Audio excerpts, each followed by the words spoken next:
এনায়েত প্রভুবাদ আবার একটা ভিডিও বানাইছে। আমি ওটা কইছিলাম পলিটিক্স নিয়ে কসকসানি না করতে। ভারতীয় পণ্য বয়কট আন্দোলনের সময় ওর কুরকুরে নিয়ে উঠছিল। ব্যাপার না, বাতের রোগীদের যেমন আমাবস্যার পূর্ণিমা বাতের ব্যথা জায়গায় ওঠে, তেমনি প্রভুপাদের কিছু বিশেষ বিশেষ সময় কুরকুরে নিয়ে ওঠে। ওরা নিয়ে কিছু বলতাম না, কিন্তু একটা ভিডিও সারিছে, এটা নিয়ে কিছু না কইলেই না। মুশকিল হইলো কইছে বিএনপি নিয়ে। বিএনপি রে ডিফেন্ড করা তো আমার দায়িত্ব না, দায়ও না, আমি বিএনপি করিও না। কিন্তু বিএনপি ব্যাশিং এর নামে কোন শয়তানিটা শ্রী শ্রী এনায়েত প্রভুপাত করতেছে সেটা দেখায় দেওয়া দরকার, কারণ এটা দেশের জন্য জাতির জন্য জরুরি। আমি ওরে প্রভুপাত বলি কারণ ও হইতেছে বিজেপির বুয়েট শাখার সভাপতি। বাংলাদেশে বিজেপির পলিসি পার্সু করে, ঠিক যেভাবে ভারতীয় পণ্য বয়কটের সময় আমাদের পিছে লাগিয়েছিল, এখন বিএনপির পিছে লাগিয়েছে। তো এটা এখন বিএনপির পিছে লাগা হচ্ছে এখন বিজেপির পলিসি।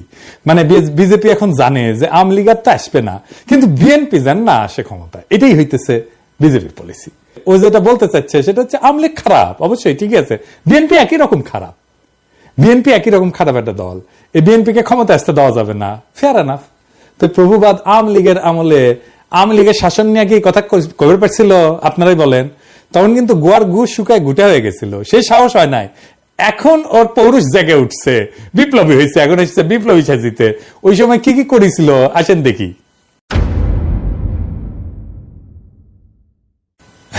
পদ্মা সেতু নিয়ে বই লিখেছিল, হ্যাঁ, পদ্মা সেতুর কত কিছু আবার ভিডিও করছিল পদ্মা সেতু নিয়ে। নির্বাচন আগে হাসিনা যেগুলো মেগা প্রজেক্ট গুলো, মেগা দুর্নীতির প্রজেক্ট, সেগুলো নিয়ে ও ভিডিও বানিয়েছিল। পদ্মা সেতু নিয়ে, মাতারবাড়ি নিয়ে, রামপাল নিয়ে, পায়রা নিয়ে, রূপপুর নিয়ে। রূপপুরে কি পরিমাণে টাকা মারিছে এখন সব খবর বাড়াচ্ছে, কিন্তু ওর কাছে আসে নাই গেল সেই খবর, ওইটা প্রমোট করে গেছে। ইন্ডিয়া আউটের সময় ও ইন্ডিয়া আউটের পিছে লাগিয়েছিল, কইছিল মনে আছে না? এটা আবার দেখেন, বাংলাদেশের মানুষ নাকি পেঁয়াজ খেয়ে নেশা করে। শুনেন, বাংলাদেশের মানুষ দুইটা জিনিস দিয়ে নেশা করে, একটা হচ্ছে সয়াবিন তেল আর একটা হচ্ছে পেঁয়াজ।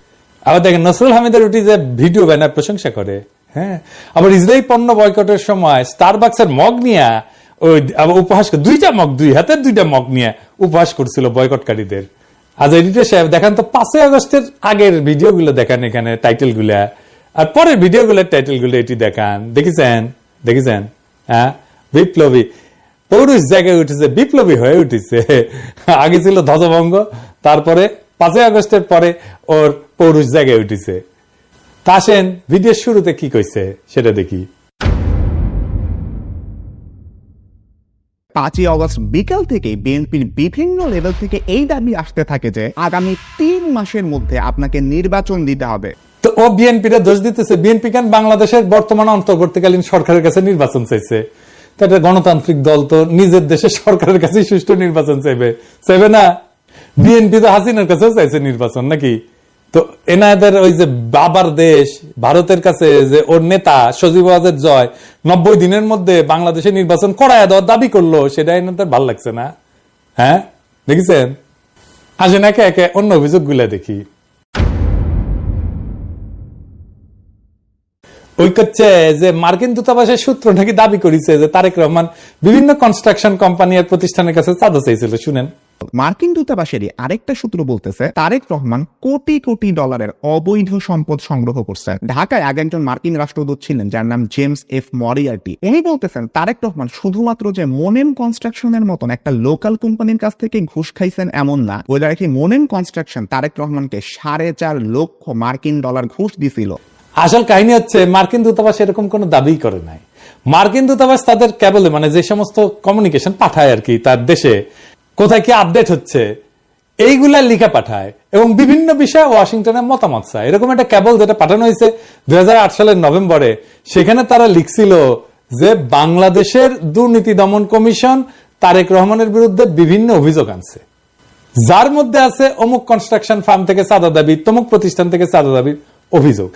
এটা রিপোর্টিং, এইটা মার্কিন দূতাবাসের কোনো অভিযোগ না।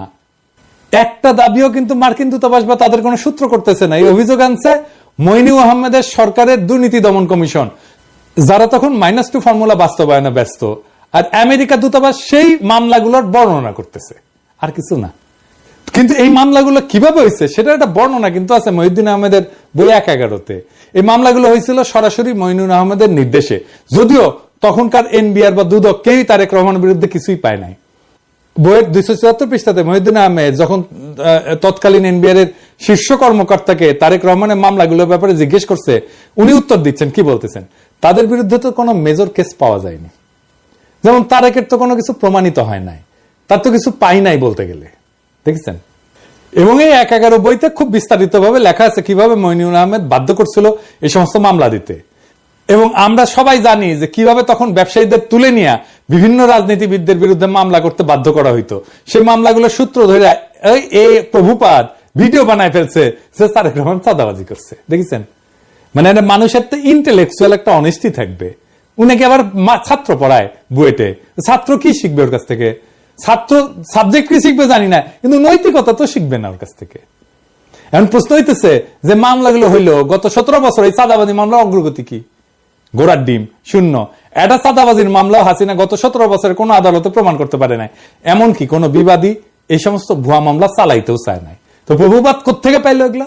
দেখেছেন কিরকম জাউরা, কিরকম জাউরা। এনায়েতের ভিডিওতে আমিন আহমেদ ভুইয়া নামে এক ব্যবসায়ীর কথা বলছে, যাকে নাকি তারেক রহমান হুমকি দিছিল চাঁদার জন্য। অথচ আমিন আহমেদ ভুইয়া নিজেই দাবি করছে যে তাকে জোর কইরা তারেক রহমানের বিরুদ্ধে মামলা করানো হয়েছিল। তো এডিটর সাহেব আগে দেখান প্রভুপাত কি কইছে। এই তারেক রহমান আল আমিন কনস্ট্রাকশনের মালিক আমিন আহমেদকে হুমকি দিচ্ছেন, তুমি যদি আমাকে $1.5 লক্ষ না দাও তাহলে তোমার কোম্পানি আমি বন্ধ করে দিব। তারপরে দেখান আমিন আহমেদ ভুইয়া কি কইছে। কারণ একটা ইস্যু বিষয় মামলাটি এখন বর্তমানে রাষ্ট্র বনাম তারেক রহমান সাহেব। আমি নিজে যদি উদ্যোগ হয়ে মামলা করতাম তাহলে তো মামলা চালুই থাকতো। আমার যদি উদ্যোগ বা ইচ্ছা থাকতো, আর স্বাভাবিক বিষয়, আমি তার সময় কেন মামলা করতে যাব? উনি তো আমার দলের সিনিয়র যুগ্ম মহাসচিব, উনি নমিনেশন দিয়েছে, আমার সাথে রাজনীতি করি। মানে প্রভুপাদ ভিডিওতে যার নাম উল্লেখ করে দাবি করছে যে তার কাছে তারেক রহমান চাঁদা চাইছে, সে নিজেই বলতেছে যে তার কাছে তারেক রহমান টাকা চায় নাই, তাকে মামলা করতে বাধ্য করছে মইনুল আহমেদের সরকার। মানে ওই যে বলছে বিএনপি তো এর মধ্যে ক্ষমতায় আসেনি, মইনুলের পর আওয়ামী লীগ ক্ষমতায়, তাহলে ও তো এমন না যে ওরা চাপ দিয়ে বলছে বিএনপি, তাই না? এইটা গেল প্রথম ধাপ্পাবাজি। দ্বিতীয় ধাপ্পাবাজি ধরি, বহুবার দাবি করেছে যে তারেক রহমান নাকি বাংলাদেশে সিমেন্টসের সমস্ত চুক্তি থেকে 2% কমিশন নিয়েছিলেন। Third example siemens.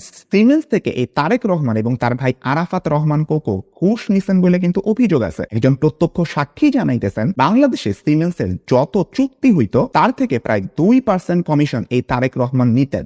সিমেন্সের বিরুদ্ধে আমেরিকার যে মামলা হয়েছিল সেই মামলা 20 পৃষ্ঠার রায়ে কোন ডকুমেন্টে তারেক রহমান সিমেন্সের কাছে টাকা চাইছে বা তারেক রহমানকে সিমেন্স 1 টাকাও কখনো দিছে এমন কোন কথার উল্লেখই নাই। এই যে তাহলে এই তথ্য প্রভুপাত কোথায় পেয়েছে? হ্যাঁ, আওয়ামী লীগ দিছে ওরে, ইন্ডিয়া দিছে ওরে, বুঝছাও। আচ্ছা, এরপরের ঘটনা আর এটা ইন্টারেস্টিং, কারণ এটা থেকে আরো পরিষ্কার হয়ে যাবে যে এই প্রভুপাদের বেসিকই ক্লিয়ার না।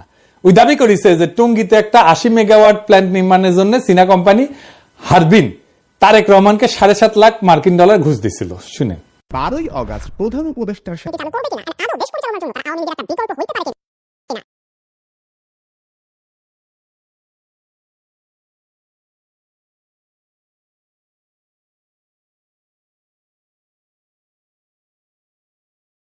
আসল কথা হচ্ছে হারবিন একটা টেন্ডার প্রক্রিয়াতে সর্বনিম্ন বিডার হিসেবে 2002 সালে মনোনীত হয়েছিল। এই দরপত্র নিয়ে কোনো মামলা হয়নি কখনোই। তাই হারবিনকে কাজ দিতে তারেক রহমান ঘুষ দিছিল দাবি ভুয়া, কারণ যার টেন্ডার সর্বনিম্ন হয় সে তো এমনি কাজ পাবে। মামলাটা আসলে কি ছিল? মামলাটা ছিল হারবিন এবং তাদের বাংলাদেশের পার্টনার নির্মাণ কনস্ট্রাকশনের টঙ্গীর বেসিক শিল্পনগরীতে যে পাওয়ার প্ল্যান্ট বানানোর কাজ পায় সেটার ওয়ার্ক অর্ডার নিয়ে। খাদিজা বেগম গিয়াসউদ্দিন আল মামুনকে দিয়ে পাওয়ার প্ল্যান্টের ওয়ার্ক অর্ডারটা তাড়াতাড়ি বের করে আনে। তো এটা কনসালটেন্সি ফি হিসেবে কিছু টাকা দিছিল বলে খাদিজা বেগম নিজে দাবি করছে আদালতে। খাদিজা বেগম পুরা মামলা কোথাও বলেন নাই যে এই টাকা তারেক রহমান খাদিজা বেগমের কাছে চাইছে বা দিতে বাধ্য করছে। তাই 2013 সালে এই মামলায় তারেক রহমানের নাম ছিল, কিন্তু তারেক রহমানকে খালাস দেয় আদালত। মানে হাসিনার আমলে তারেক রহমান আদালত থেকে খালাস পায়, হাসিনার আমলে। কিন্তু যে বিচারক খালাস দেয় সে আবার খালাসের রায় দিয়ে দেশে থাকতে পারে নাই, তার এসকে সিনহার মতো দেশ ছাড়া করে বাধ্য করা। উনি মানে ফিনল্যান্ডে আছেন। এরপর প্রভুপাদ দাবি করেছে যে তারেক রহমান নাকি বসুন্ধরা গ্রুপের কাছ থেকে 21 কোটি টাকা নিয়েছিল একটা মামলার বিচার প্রভাবিত করতে। বসুন্ধরা গ্রুপের মালিকের একজন ছেলে আছে, নাম হচ্ছে শাফিয়াত সোবহান স্থানভীর। এ কিন্তু আনভীরেরই ভাই। তার বিরুদ্ধেও একটা খুনের মামলার বিচার প্রভাবিত করতেও তারেক রহমান 21 কোটি টাকা নিয়েছিলেন বলে অভিযোগ আছে। এই গল্পটা তখন ডিজিএফআই বানায় পেপারগুলোকে খাওয়াইছিল, যেটা 2016 সালে ডেইলি স্টারের মাহফুজ আনাম নিজেই স্বীকার করছে। সে বলছে ডিজিএফআই বানানো গল্প ছাপানোতে তার ব্যাড এডিটোরিয়াল জাজমেন্ট ছিল। ভুয়া গল্পটা হাসিনার ইন্ডিয়ার দালাল এনায়েত আজকে ওই জেনজিদের খাওয়াইতে আসছে, কোন ধরনের রিসার্চ না কইরাই কিরকম জাউরা দেখেন।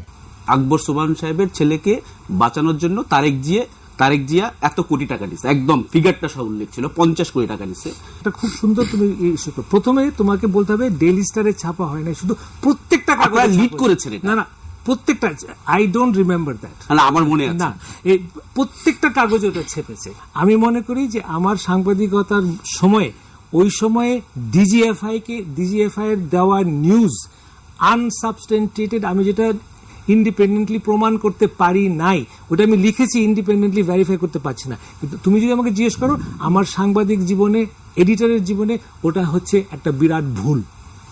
আমি ভুল করেছি। ওই সময় ডিজিএফআই এর দেওয়া নিউজ আমার ছাপানো উচিত হয়নি। ইট ওয়াজ এ ব্যাড এডিটোরিয়াল জাজমেন্ট।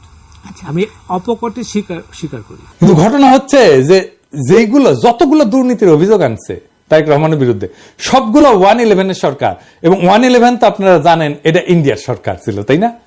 এই 111 সরকার ইন্ডিয়া হাতে বাংলাদেশকে তুলে দেয়।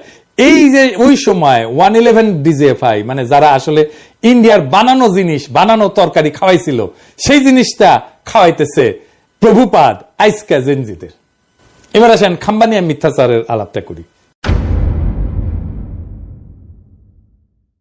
ওই 111 সরকারের সময় খাম্বা দুর্নীতি সহ বিদ্যুৎ খাতের দুর্নীতি তদন্তে